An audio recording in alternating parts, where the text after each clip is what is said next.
The old capital city slept under a thin blanket of fog. Streetlights glowed like lonely candles, and the air smelled of cold stone. Inside the Natural History and Xeno Artifacts Museum, motion detector lights had already dimmed for the night. Only the soft hum of the air system broke the silence. Ethan Cole, a 20-year-old engineering student, moved as quietly as he could. His sneakers squeaked on the marble floor, so he slowed down. Behind him came three friends, Maya, Chris, and Tariq, trying not to laugh. They had slipped in through a side door Maya had left accidentally unlocked during her shift as a part-time guard. "Are you sure the cameras are off?" Chris whispered, rubbing his arms for warmth. Maya lifted a small control pad. "Looped. The feed. Security will see yesterday's footage for the next hour. We're ghosts." Tariq clicked on his phone light and swung it around. Ancient skeletons towered above them, giant reptiles, winged beasts, and weird alien remains frozen in their glass cases. Dust floated like tiny stars. Ethan stopped at the far end of the central hall. A single spotlight shone on the most famous exhibit. A dark green alien statue, 7 feet tall, carved from rock older than any human city. Its face had long, smooth lines. Its eyes were narrow. Its lips were shaped in a calm smile. According to the museum plaque, the artifact was at least 1,000 years old and came from a hidden ruin on a distant moon. Scholars still argued whether it was art or a form of alien burial. The locals called it the Silent Guardian. Ethan swallowed.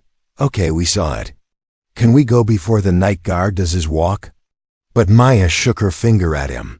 "No, Ethan, the dare." She pulled out her phone. 5,000 views on our channel if you do it."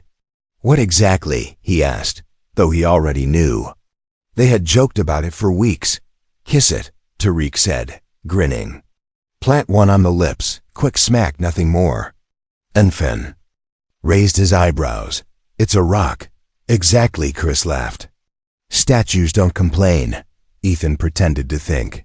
Part of him wanted to refuse. This place felt wrong at night, as if the shadows themselves were watching. Yet the other part liked the thrill. 5,000 views, maybe more. "Fine," he said at last. "One kiss, then we bail." He stepped onto the display platform. The alien figure seemed larger up close, as if its presence pushed against the air. Ethan reached out, touching the cool stone. A tiny static shock ran through his fingers. He ignored it. He leaned forward. Behind him, phones recorded. The red REC dots glowed like small eyes. Ethan chuckled nervously. "For the record, I do not marry rocks." Then he pressed his lips quickly against the statue's stone mouth. It felt colder than ice. For a second, nothing happened.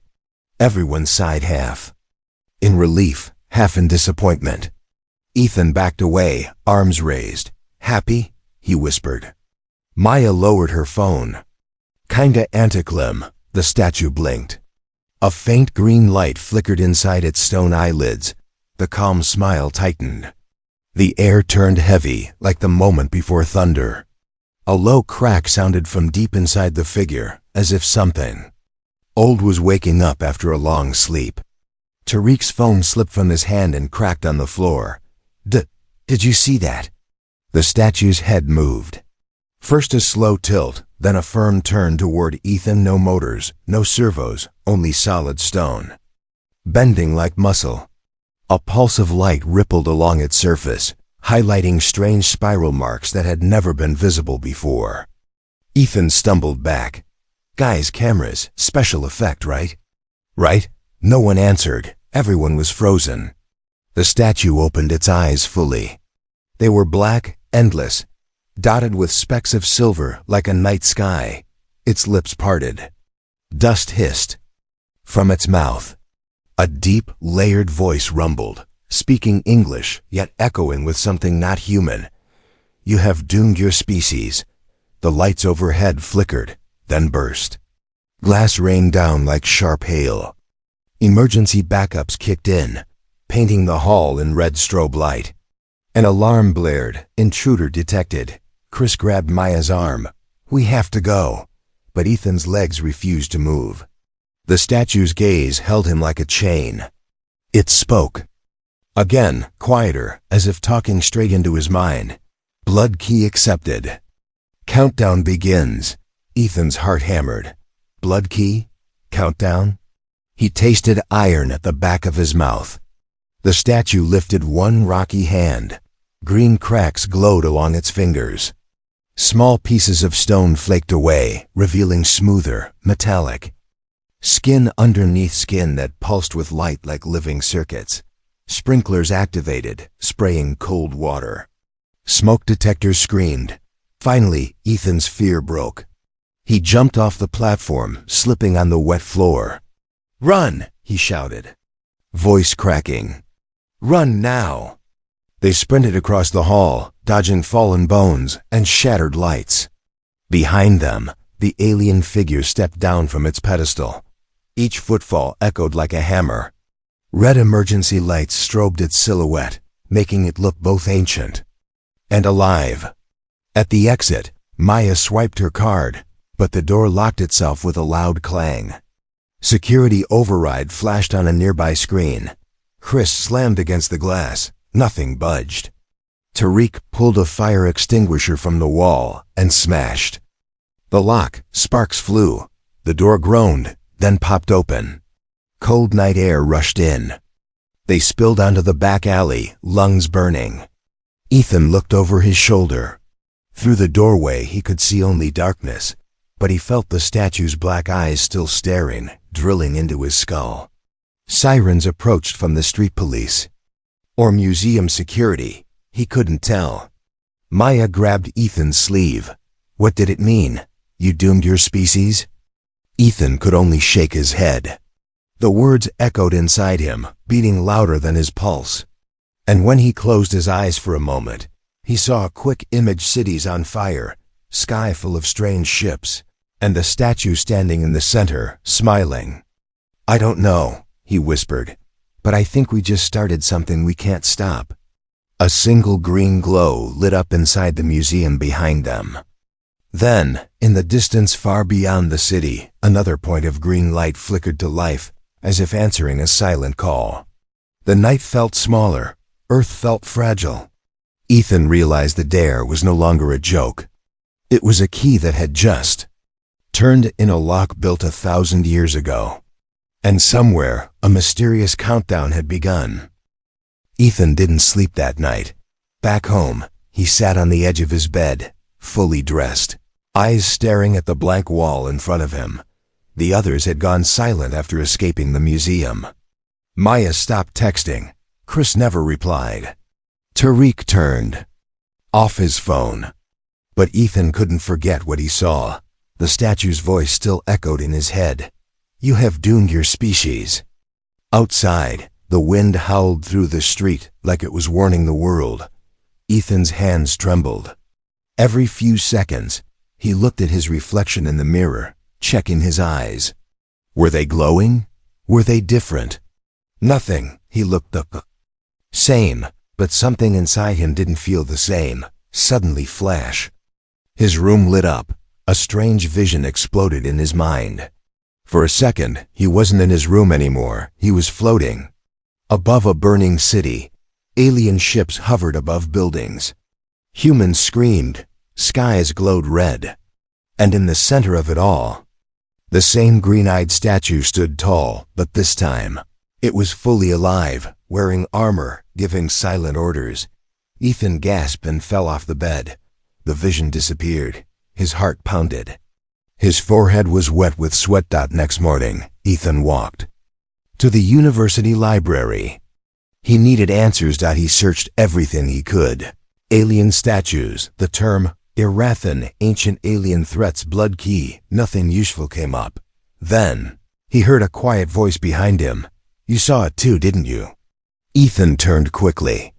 A young woman stood there, tall, wearing a gray coat and dark glasses. Her voice was calm, but serious. "Who are you?" Ethan asked. "My name is Agent Rhea. I work for an organization that deals with non-human threats. She showed him a black ID card, marked with a logo he didn't recognize, a circle split by a lightning bolt. I was watching the museum, she said. We've been tracking that statue for years. We never expected someone would activate it. Ethan stood up. I didn't mean to. It was a joke. Rhea nodded.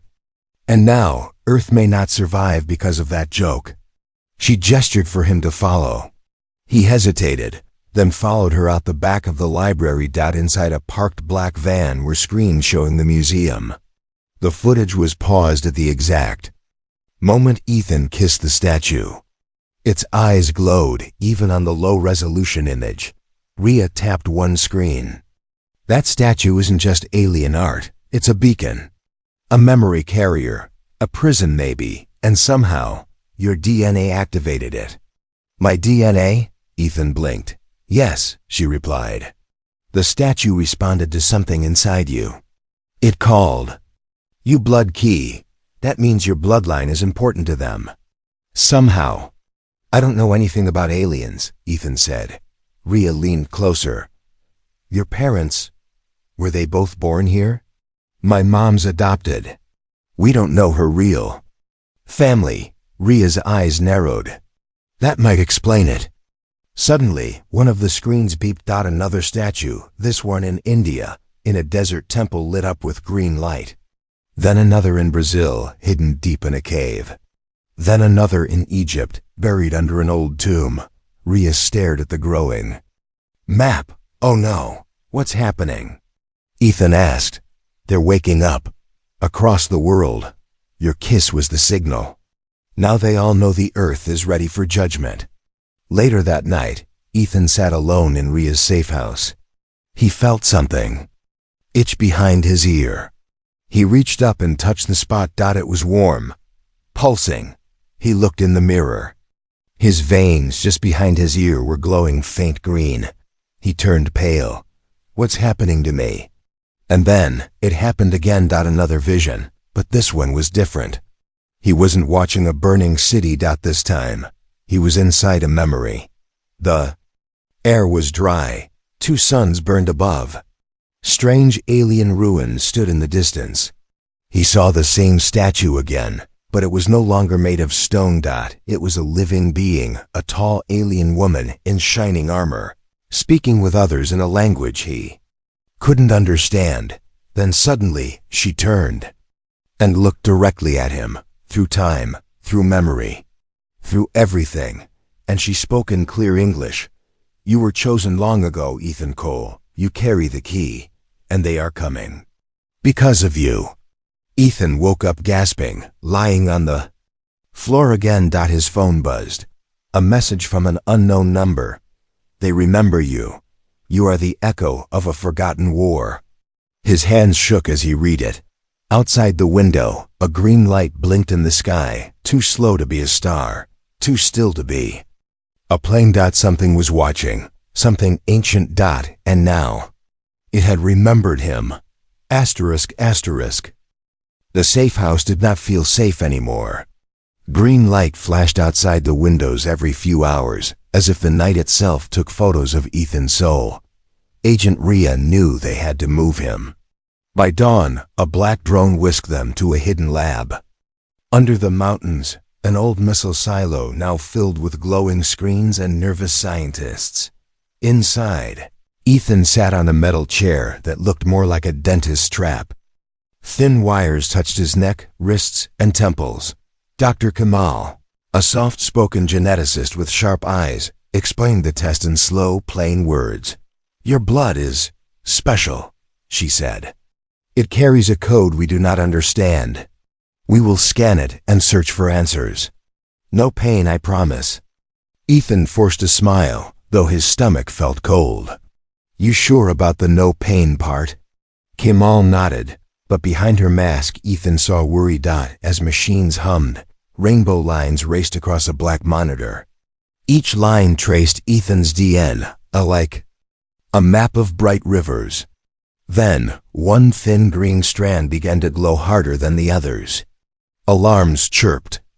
The screen displayed words in red. Sequence not human class.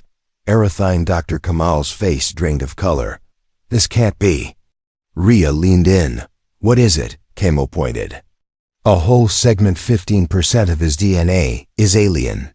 Not mutated, not damaged. Clean, organized. Placed there on purpose. Ethan's hands gripped the chair. You mean, I'm part alien? Yes, Kamo whispered, but it is older than any human record. Whoever added it did so centuries ago, maybe longer. She hit more keys, and it's active, sending a low-level signal. Ethan felt heat rise behind his ears, the same spot that glowed last night. The wires sparked, monitors flickered. A cold wind swept through the sealed lab, though no door had opened. Lights dimmed, then flashed green. A deep voice echoed from a speaker, though no mic was on. Carrier confirmed. Primary gate unlocking. The floor shook. Somewhere far above, metal boomed like a giant heartbeat. Outside the silo, buried statues broke through soil as if the ground were paper. Security cameras caught one of them standing tall, stone skin cracking away to reveal silver armor. It lifted its head toward the sky and sent a pillar of green light into the clouds dotting the lab, screens filled with panic reports. Statue activation in Turkey. In Kenya, in Siberia. All within minutes, Rhea turned to Kamal. Can we stop the signal? Kamal clenched her jaw. Maybe, if we cut the alien code out of his cells. She looked at Ethan with pity, but that would kill him. Ethan's breath hitched. Die to save Earth? His heart pounded so loud he feared the wires would pick it up. Then another alert popped up. Live feed. Museum District Fire. The original. Statue, the one Ethan kissed, was walking through the city streets, every footstep sending tremors. Police cars looked like toys around it. A helicopter zoomed in on its face. Ethan saw the same calm smile. The statue raised a hand. Buildings turned to dust. Ethan choked. All this. Because I did a stupid dare? Rhea's voice was firm. No, someone planned this long ago. You only pressed play.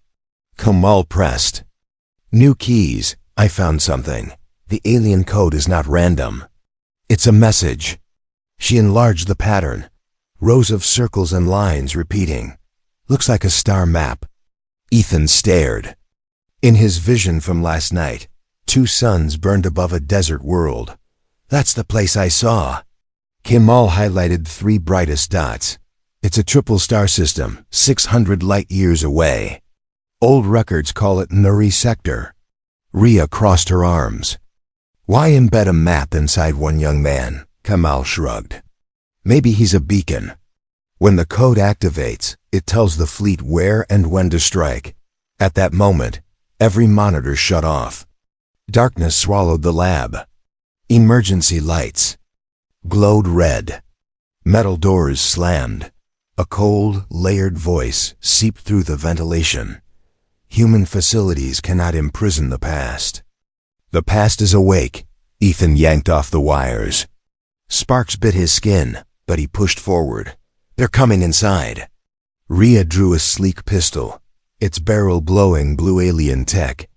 Stay behind me. She guided Ethan down a narrow maintenance tunnel. Kamal followed, clutching a data tablet full of Ethan's genetic scans. Sirens shrieked above them. Metal groaned under heavy strike statues smashing doors. The tunnel led to a small elevator. Rhea jammed a keycard.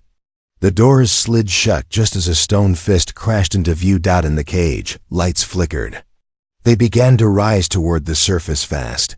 Kamal whispered a prayer. Rhea kept her weapon up. Ethan stared at his glowing veins. They want me alive, he muttered. But why threaten everyone if I'm already here? No one answered. Then dash clang. The elevator stopped halfway. The ceiling tore open. A stone arm reached in, grabbing for Ethan. Time slowed. Ethan remembered the calm alien woman in his vision mirror. Silver eyes, gentle yet powerful. He suddenly felt her presence in his mind again. Speak the code, her thought voice said. Command the sentinel. Ethan's lips moved on their own, forming three strange syllables. Va-Toren. The stone arm froze. Its glowing cracks faded. Slowly it withdrew, like a robot switching off. The elevator jerked upward again. Rhea stared at Ethan. What did you say? I don't know. It just came. Kamal looked amazed. Your alien DNA gave you control words. You can stop them. Ethan felt both hope and dread. If he could stop one sentinel, maybe he could stop them all. But could he? Reach every statue before they finished waking the fleet. They reached the surface, an empty forest clearing. Dawn painted the sky pink, but pillars of green light shone behind distant mountains. Ethan stepped out of the elevator. Wind whipped his hair. He looked at his hands, glowing faintly. Somewhere out there, the alien woman waited. The war, she warned, had truly begun. He closed his eyes, whispered the three words again, and felt the earth answer with a low hum. The fate of his species now pulsed inside his blood. Asterisk. Wind howled through the clearing like whispers from another world. Ethan stood alone under the open sky, his breath visible in the cold morning air. The faint green glow in his veins hadn't faded. It had grown stronger, spreading down his neck, chest, and wrists. His heart didn't just beat anymore. It hummed, like something mechanical now lived inside it. Rhea watched him from the shadows of the trees, her hand close to her alien tech pistol. Dr. Kamal stayed farther back, hands trembling around her. Data tablet. She was no longer scanning him, she was recording him. Ethan, Kamal said softly, you're emitting a signal again. I'm not trying to, he said, voice shaking. I know. That's the problem. They moved to an abandoned observatory, hidden deep in the forest, one of the oldest human-constructed radio arrays, long forgotten by government satellites. Rhea kicked open the rusty doors, cleared dust from the main console, and connected Kamal's tablet. The system groaned awake. Dozens of old screens flickered to life. Waves of static danced across the panels. Ethan stood in the center of the room, surrounded by old machines. As soon as he walked in, every antenna on the roof shifted on its own, pointing toward the sky. The signal inside his blood was calling to something. Rhea stared in disbelief. He's hijacking the array, just by standing there. No, Kamal said. The signal in his blood is searching for its origin. Suddenly, the largest screen cleared.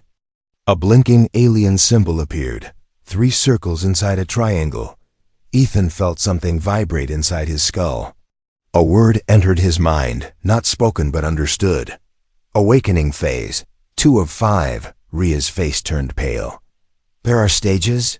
Kamal leaned forward. It's a countdown, not just to invasion, but to full activation of Ethan's alien code.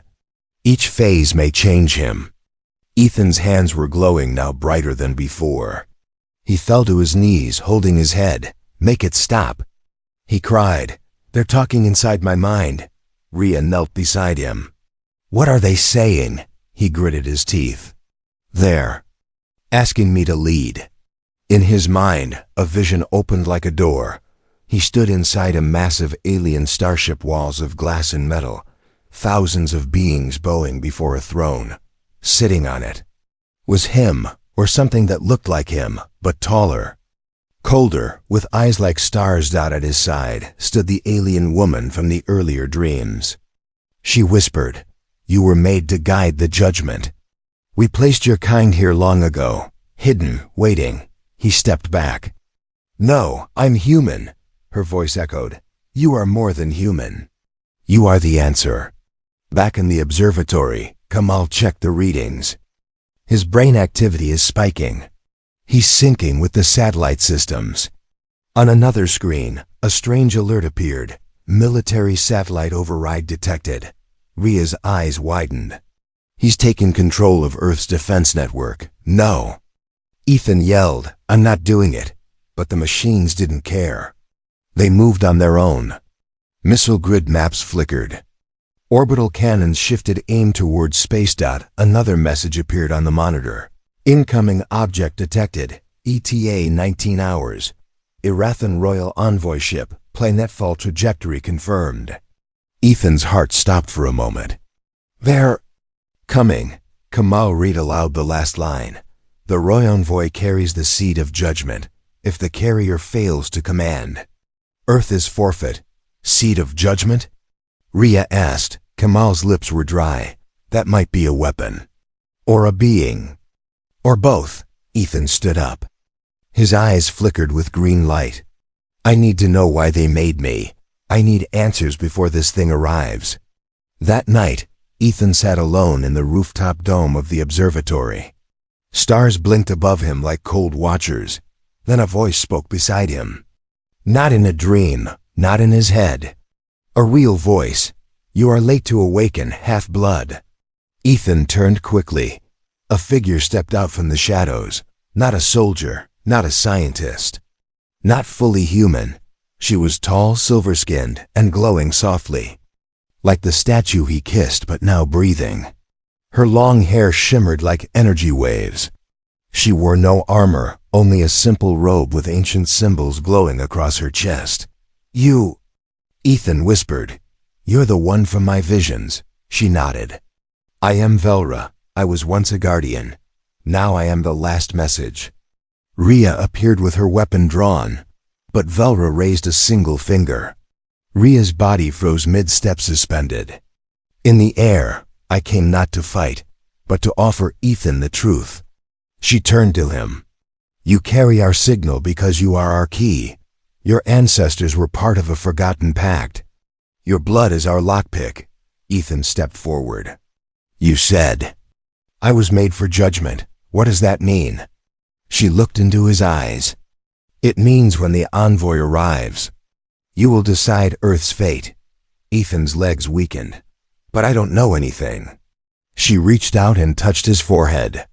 In that moment, memories not his own flooded in millions of stars, worlds. Destroyed, peace treaties broken, betrayal by early humans, war among stars. Velra whispered, now you will remember. Because the blood remembers. Asterisk, the sky was no longer empty. At exactly 3 a.m., thousands of people across Earth looked up and saw a crack, not in the clouds, not in the stars, but in reality itself. A long thin tear opened high above the Pacific Ocean. It pulsed with green and silver light, like a scar across space. From that tear came silence, and then a hum. And then, one by one, the ships emerged. Massive, ancient, alive, not flying like machines, but floating like thoughts. Each vessel looked different, some shaped like spirals, others like claws, some like broken pieces of forgotten gods. But all of them glowed with the same symbol etched into their hulls. 3 circles inside a triangle.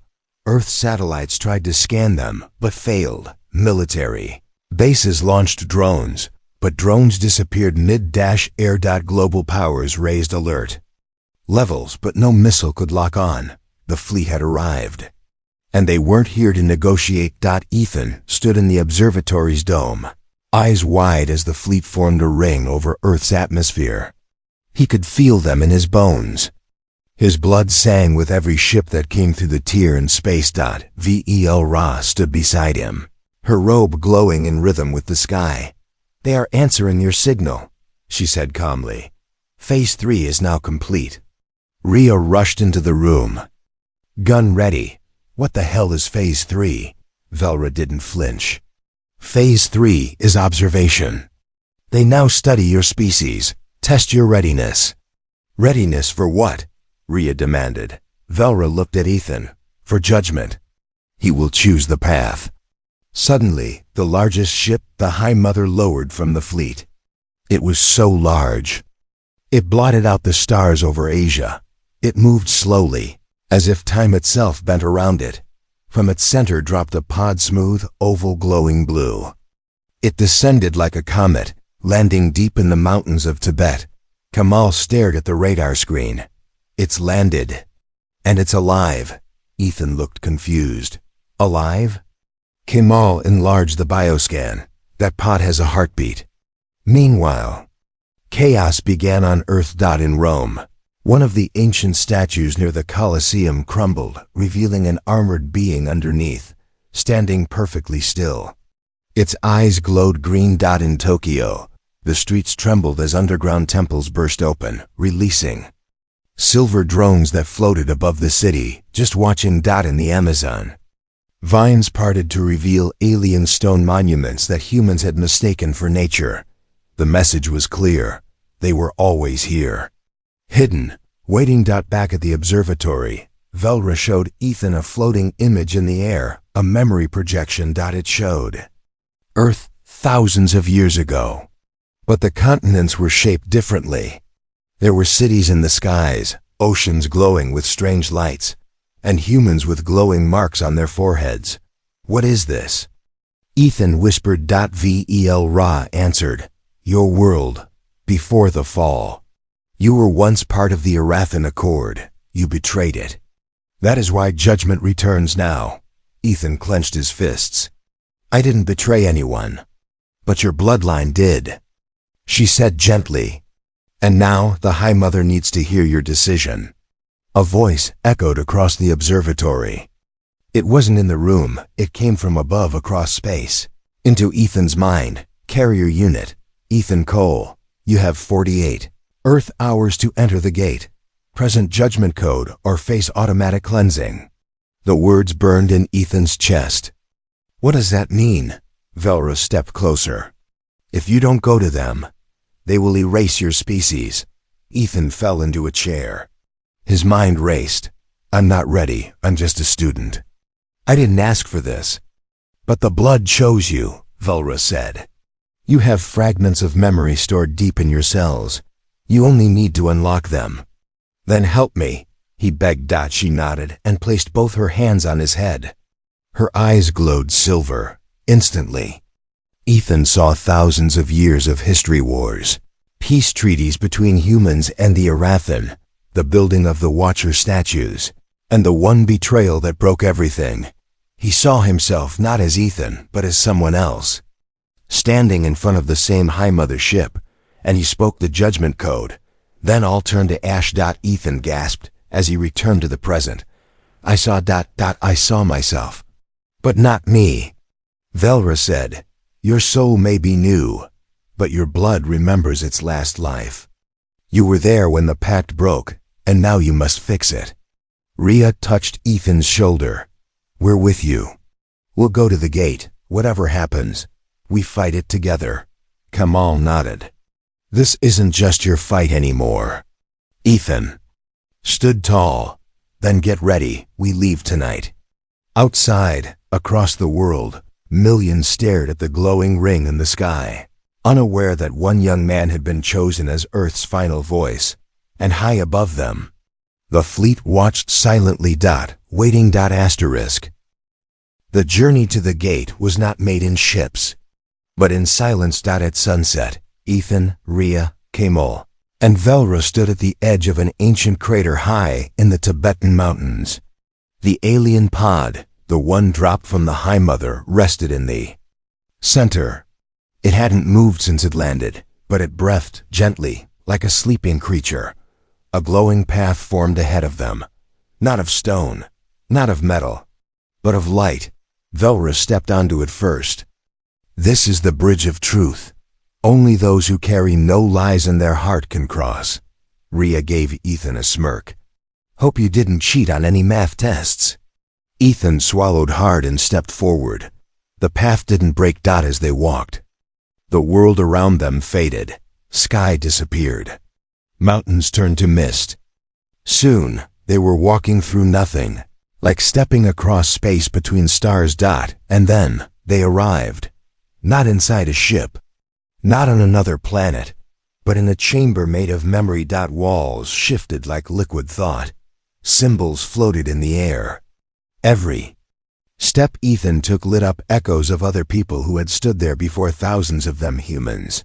Aliens, hybrids. At the center stood a throne of glass, and waiting on it, was the seed of judgment. It looked like a child, no older than 10. Its skin shimmered between colors. Its eyes held galaxies. It spoke without moving its mouth. You are the blood echo. You will speak for your kind. Ethan stepped forward. My name is Ethan Cole. I didn't ask for this. No one asks for judgment. It simply arrives. Rhea whispered behind him. He's not ready, but the seed tilted its head. He is exactly as designed. The blood in him holds the choice, but the mind must decide. Suddenly, the chamber changed. Ethan found himself standing in a ruined Earth city. Cars melted. Buildings cracked, skies torn open. It was a vision, but it felt real. Screams echoed from far away. Then he stood in another Earth, a bright future. City, humans and aliens lived together. Flying machines zipped past. Children played near floating gardens. Then the voice of the seed returned. One path is peace. One path is ash. Speak the judgment code. The fleet will follow. Velra walked to Ethan's side. There is a third path, Ethan, but no one has dared take it. What third path? He asked. She placed a glowing crystal in his hand. Instead of submission or destruction, choose rebellion. Ethan looked confused. Rebellion against who? Velra's eyes turned dark. Against the system. That believes your world is just a game of choice. They call it judgment, but it is control. Suddenly, alarms blared inside the chamber. The seed's calm face cracked with concern. You have introduced contamination. Free thought is not allowed during judgment. Velra stood tall. This child is no god. It is code. It follows orders. You were chosen, Ethan. But that means you can choose not to play. Kimal shouted. Ethan, the fleet is reacting. Earth's defense grid is lighting up. They think this is an attack. Ethan closed his eyes. 2 paths, one future, one truth. He remembered the kiss on the statue, the eyes that opened. The voice that said, you have doomed your species. But what if? He wasn't the doom? What if he was the reset? He looked up at the seed. I choose none of your paths. The seed blinked. You must choose. I just did. He raised the crystal and slammed it into the ground. The chamber cracked. Light exploded. The fleet above. Earth shuddered. The seed screamed, not in pain but in system error. Velra grabbed Ethan and shouted, run! They tumbled out of the memory chamber, back onto real soil. The pod behind them exploded in a burst of green flame. Above them, the sky changed. The alien fleet stopped moving. For the first time since arriving, the ships looked confused. Then, they powered down. All of them. Back at global command centers. Military generals stared at screens. What just happened? One asked. No one knew. But the fleet, once glowing and full of power now, floated above Earth like sleeping giants. Later that night, Ethan sat alone near a cliff, watching the stars. Rhea sat beside him. You broke the game. I didn't want to win their way, Ethan said. So I didn't play. Kimal approached, holding new scan data. The alien code in your blood, is fading. Velra joined them, smiling gently. You returned. Choice to your kind. Ethan looked at her. Will they come back? Velra stared at the sky. Oh yes, but next time. They'll ask, not judge. Asterisk, the world called him a hero. But Ethan Cole didn't feel like one. After disabling the alien fleet, Earth had gone strangely quiet. No more glowing ships. No more visions. No more voices in his head, but Ethan couldn't rest. Something still didn't feel finished. Something was missing. One question haunted him more than all the others. Why was the alien statue placed on Earth 1,000 years ago? What was its real purpose? Ethan returned to the museum ruins. The building was half collapsed. Police lines had faded. What remained was dust, broken glass, and that feeling again, the cold one in his bones. He stepped inside alone. No guards. No scientists. Just the silence of forgotten history. There it stood, the original statue, the one he had kissed. The one that had opened its eyes and told him, "You have doomed your species." Now it stood motionless, no glow, no voice. Just stone again. Ethan slowly stepped up onto the platform. His fingers trembled as he touched the statue's chest. "I know you're not just stone," he whispered. "You were the beginning. Tell me what I missed." And the statue answered, not with words, with a memory pulse. Ethan's mind was pulled back in time 1,000 years into the past. He saw Earth as it once was, peaceful skies, hidden alien outposts, and humans walking alongside strange beings in secret. But he also saw fear. A war brewing. A council of alien species voted, seal the seed on Earth, hide the truth, bury the past. And one alien disagreed. A tall, silver-skinned woman who looked just like Velra. "She will not be ready," they warned. "She must be," the woman said. "The future must remember." So the statue was created, not as a weapon, but as a test. A test to see if Earth's future generations would blindly obey alien rule, or choose their own path. The statue was not meant to destroy. It was meant to wake a question. The vision ended. Ethan stumbled back, gasping. "I wasn't the doom," he said aloud. "I was the proof."